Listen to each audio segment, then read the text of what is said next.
Thank you very much.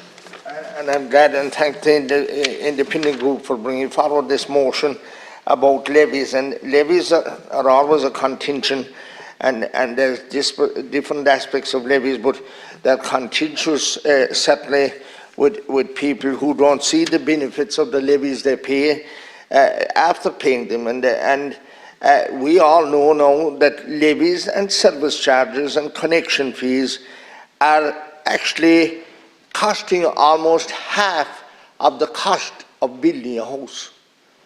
And this is making, stopping young fellas of building their own houses. It's costing 140 to 150,000 between levies, connection fees, and VAT, and you name it, Minister.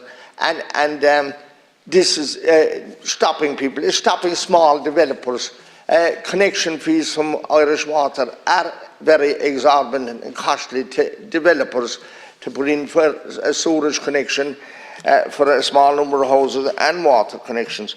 And then I have to talk about places that like Scotland Lynn, it has no treatment plant.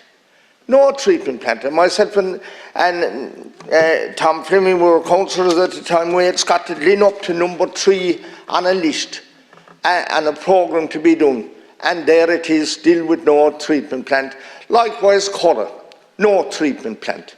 And those communities can't develop or grow. And then we have Castle Island. I found documents by my late father fighting for an extension for the sewer in Castle Island. And going back to 1986, can you imagine that, Minister? And they were at it before that. So that's almost 40 years. And then we have ridiculous things happening like in Killarney, where there's service land in Killarney and it won't be built on because it's in the current zoning.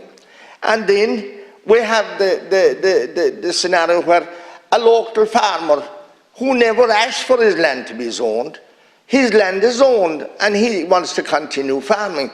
Things like that, Minister.